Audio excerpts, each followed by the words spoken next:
मीठे बच्चे, अपना सब कुछ ईश्वरीय सेवा में सफल कर भविष्य बना लो, क्योंकि मौत सिर पर है। अपना सब कुछ ईश्वरीय सेवा में सफल कर भविष्य बना लो, क्योंकि मौत सिर पर है। प्रश्न है, ज्ञान सुनते हुए भी बच्चों में उसकी धारणा क्यों नहीं होती है? उत्तर है, क्योंकि विचार सागर मंथन करना नहीं आता है।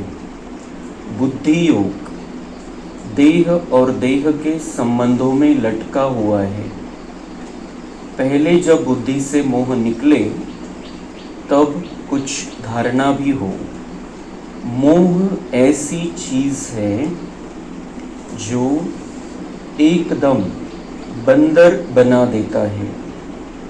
इसलिए बाप बच्चों को पहला पहला वायदा याद दिलाते हैं, देह सहित देह के सब संबंधों को भूलो और मुझे याद करो। धारणा के लिए मुख्य सार है,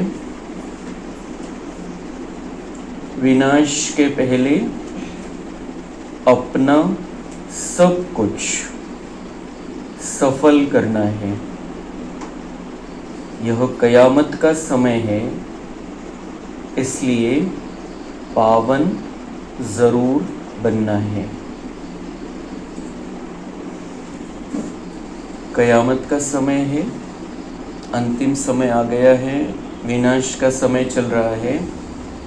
बाबा म्हणताय की आता तुम्ही त्याच्या आधी तो जो तुमचं जे काही आहे, तन मन धन समय श्वास संकल्प यांना सफल करायचं विनाशाच्या आधी। दुनियेचा विनाश जेव्हा होईल तेव्हा होईल, पण आपण या शरीरामधून केव्हा निघून जाऊ काही गॅरंटी नहीं है। तो इस शरीर के विनाश के पहले दुनिया का विनाश अपने समय पर होगा, लेकिन मेरी कोई तारीख पता नहीं है, मालूम नहीं है कब जाना है। लेकिन इस जाने के पहले, इस शरीर को छोड़कर जाने के पहले मुझे अपना सब कुछ सफल करना है। सफल करना मतलब पुण्य कमाना, उससे ईश्वरीय सेवा में लगा देना, अपने तन को, अपने मन को, अपने धन को। हमें जो अभी समय मिला है, संगम युग का समय, उसको सफल एक एक सेकंड को सफल करना है।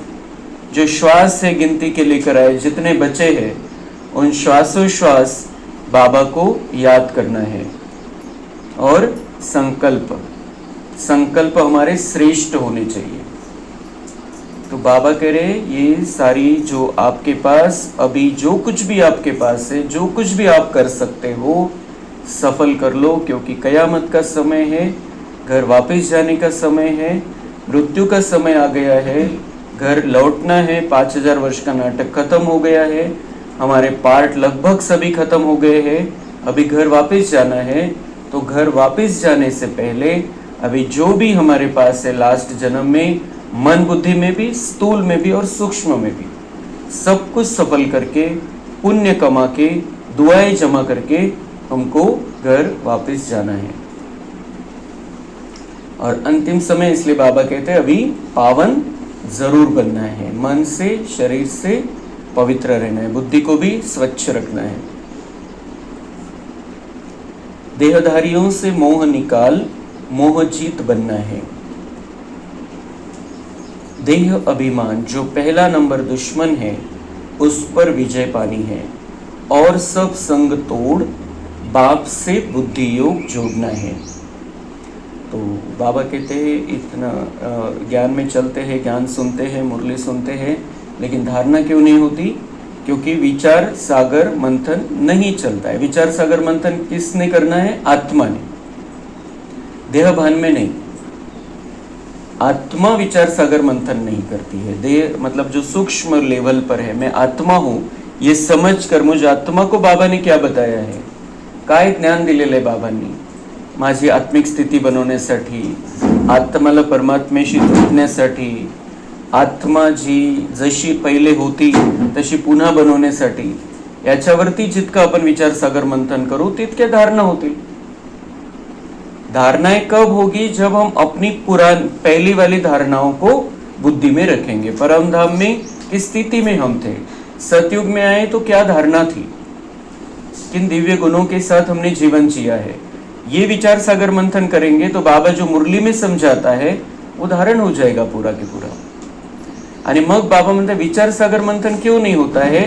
क्योंकि मोह जीत नहीं बने हैं. बुद्धि देहधारियों में फंसी हुई है, देह के संबंधों में बुद्धि लटकी हुई है. आत्मा न देखते हुए उनको शरीर समझना और रिश्ते नाते के हिसाब से उनको कांटेक्ट में रहना, ये बाबा कहते यही तो नंबर 1 दुश्मन है. ये तो बाबा उसमें उदाहरण डायरेक्ट देते सीधा बंदर का. बंदरी में जैसे मोह होता है वैसे बाबा कहते हैं आत्मा जब देह अभिमान में आ जाती है तो ऐसे ही बंदर के जैसे मोह में फंस जाते, कुछ समझ में नहीं आता. तर या मोहापासून जितका आपण म्हणजे बुद्धियोग बाबांशी राहील तर ऑटोमॅटिक धारणा होईल, कारण विचार त्या टाईपचे चालतील, संकल्प त्या टाईपचेच येतील, भावना आपली तशीच राहील. आणि देह आणि देहधाऱ्यांमध्ये बुद्धी राहील तर त्यांचे व्हायब्रेशन, कलियुगातले व्हायब्रेशन सगळं आपल्यामध्ये येत राहील. वरदान है याद के मंत्र द्वारा संकल्प और कर्म में अविनाशी सिद्धि प्राप्त करने वाले सिद्धि स्वरूप भव. आप बच्चे ऑलमाइटी गवर्नमेंट के मैसेंजर हो. जो सर्वोच्च सत्ता है इस दुनिया की, बाबा म्हणताय तिचा संदेश देणारे तुम्ही आत्मे. सर्वोच्च सत्ता के आने का संदेश, सर्वोच्च सत्ता के होने का संदेश, सर्वोच्च सत्ता के महिमा का संदेश देने वाले हम महान आत्माएं हैं. तर बाबा म्हणताय खूप मोठा संदेश तुम्ही देताय, खूप मोठी सत्य लोकांपर्यंत पोहोचवताय. तर त्याच्यामध्ये बाबा म्हणताय इसलिए कोई से भी डिस्कस करने में अपना माइंड डिस्टर्ब नहीं करना. तुम्ही संदेश देताय, सत्य सांगताय, वाद विवादामध्ये नका पडू. जर वाद व्हायचा विषय असेल, समोरच्याला पटत नसेल तर बाबा म्हणतात तुम्ही शांत राहून घ्या, संदेश द्या आणि फुल स्टॉप लावा. डिस्कस नहीं कि मेरा ही कैसे सही है और आप कैसे गलत हो. इसमें इस वाद विवाद में हमको जाना नहीं. हम बहुत बड़ा काम कर रहे हैं इस दुनिया में, हम सत्य पहुंचा रहे हैं, सत्य बाप का सत्य परिचय सारी दुनिया तक पहुंचा रहे हैं. तर वाद विवाद करून मतभेद मध्ये येऊन आपल्याला ते सत्य नाही पोहोचायचं.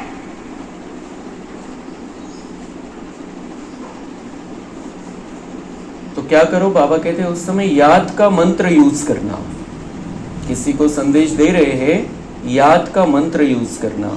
बाबा की याद में रहते हुए हमें उनको संदेश देना है.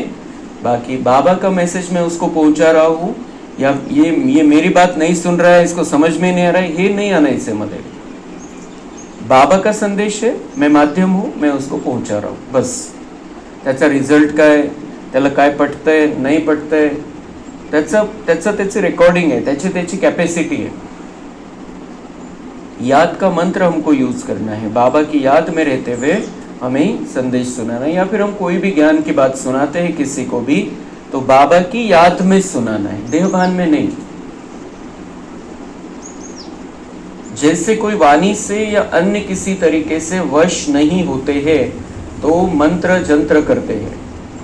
कोणावरती काही प्रभाव झालेला असेल तर किती सांगितलं तर समजत नाही, तो उसको क्या करते हैं फिर मांत्रिक के पास लेके जाते हैं और मंत्र जंत्र फिर वो मार के मिर्ची खिलाई क्या क्या करते हैं वो और उसको वश में करते हैं. बाबा कहते हैं आपके पास कौन सा मंत्र है? आपके पास आत्मिक दृष्टि के नेत्र और मनमना भव का मंत्र है. कोई समझ नहीं पा रहा है, त्याच्या लक्षात येत नाहीये, तो वादविवाद घालतोय. बाबा म्हणताय त्यावेळेला तुम्ही काय करा, आत्मिक दृष्टीने त्याला बघा, ये आत्मा है बस त्याला सोपं करून टाका. तुम्ही जे कार्य करताय त्याला सोपं करा. तुम्ही स्वतःला आत्मा समजा, बाबांची आठवण करा आणि त्याला आत्मिक दृष्टीने बघा. तो पण आत्मा है समोरचा. हर एक आत्मा का अपना पार्ट है, फिर समझ में आएगा हमको. हर एक आत्मा की अपनी कैपेसिटी है. हमको बीज डालना है. उस बीज में अंकुर कब आएंगे हमारे कंट्रोल में नहीं है. इसलिए वो मैं समझा रहा हूं और वो तुरंत समझ जाए ये भी अपेक्षा नहीं करनी है. लेकिन समझाना कैसे, बताना कैसे, बाबा की याद में और उसको आत्मा देखते हुए.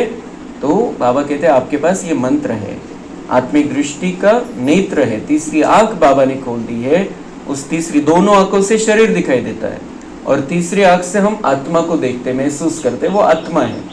आणि त्यासोबत मनमना भवचं मंत्र आहे. बाबा की याद और उसको आत्मा देखना.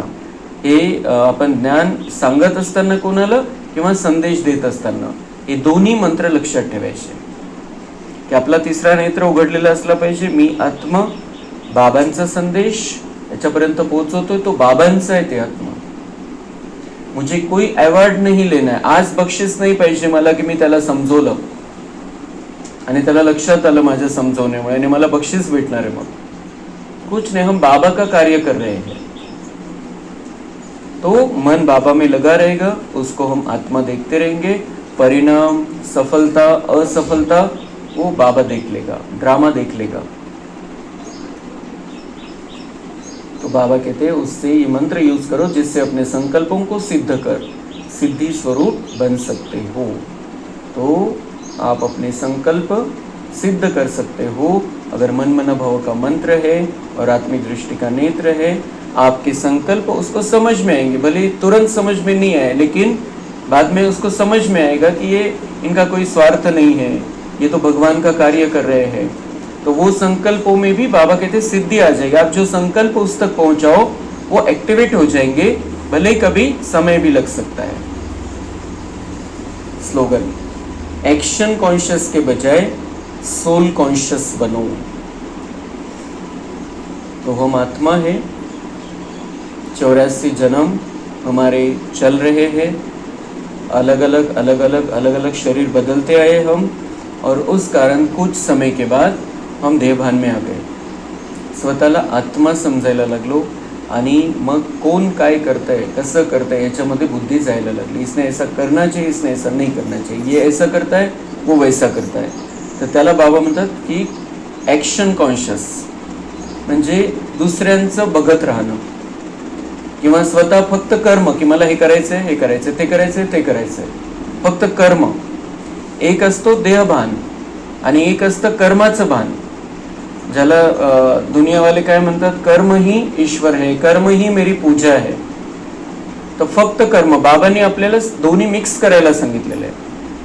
कर्म करत असताना योग, कर्म करत असताना आत्मिक स्थिती, कर्म करत असताना बाबांची आठवण, बाबांच्या छत्रछायेमध्ये कर्म करायचं.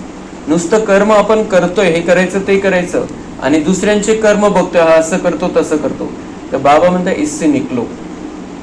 कर्म कॉन्शियस सिर्फ कर्म के चक्कर में उससे निकलो क्योंकि उसमें देहभान है पूरी तरीके से. सिर्फ कर्म बिना योग का, बिना बाबा की याद का, बिना आत्मिक स्थिति का, तो वो देहभान आ जाता है. तो बाबा म्हणतात तुम्हाला आता कर्म कॉन्शियस नाही, कर्माच्या भानामध्ये नाही राहायचंय, आत्मिक भानामध्ये राहायचंय. तो आत्मिक भान में रहना मतलब मैं आत्मा हूँ, ज्योति बिंदु हूँ. मुझे पता है कि मैं आत्मा हूँ, मैं ज्योति बिंदु हूँ, ये पता है मुझे, ये सत्य है. आणि ही मूळ गोष्ट आहे की मी कोण आहे हे ओळखणं, समजणं, त्या स्थितीमध्ये राहणं. पण त्याच्या पुढची गोष्ट की मी कोणती आत्मा आहे, मी कशी आत्मा आहे. मी आत्मा परमात्म्याची संतान आहे. मी आत्मा सुख स्वरूप, शांत स्वरूप, प्रेम स्वरूप, आनंद स्वरूप आहे. मी जर अशी आत्मा तर मग माझे ते जे गुण आहे, ती जी शक्ती आहे माझ्यामध्ये, ती माझ्या विचारामध्ये, भावनेमध्ये आणि कर्मामध्ये दिसली पाहिजे. ही आहे आत्मिक स्थिती, आत्माभिमान. आत्मा समजणं फक्त ही आत्मिक स्थिती नाही आहे, त्याच्यात ती मूळ आहे. त्याच्या पुढची स्टेप ही आहे आत्मा बनून राहणं कि मैं आत्मा 7 गुणों से संपन्न हूँ. तो मेरे विचार, भावना, व्यवहार में वही दिखाई देना चाहिए. तो बाबा कहते अभी ऐसा आपको आत्मिक स्थिति में रहना है। कर्मों की जो कॉन्शियसनेस रहती है, कर्मों के प्रभाव में जो रहते हो आप अपने और दूसरों के, उससे बाहर निकलो। मतलब देहभान का जो ये रूप है अलग टाइप का, उससे भी बाहर निकलने के लिए बाबा आज समझा रहे हैं। अव्यक्त इशारे है। एक रस का अर्थ यह नहीं कि पुरुषार्थ की रफ्तार सदा एक जैसी हो। एक रस का अर्थ यह नहीं कि पुरुषार्थ की रफ्तार सदा एक जैसी हो। एक रस अर्थात सदा उड़ती कला की महसूसता रहे। सर्व संबंधों की अविनाशी तार एक से जुटी हुई हो। एक बाप दूसरा न कोई, यह दृढ़ संकल्प हो। एक भी संबंध कम न हो। सर्व संबंधों की डोर एक से बंधी हुई हो, तब एक रस स्थिति स्वतः रहेगी।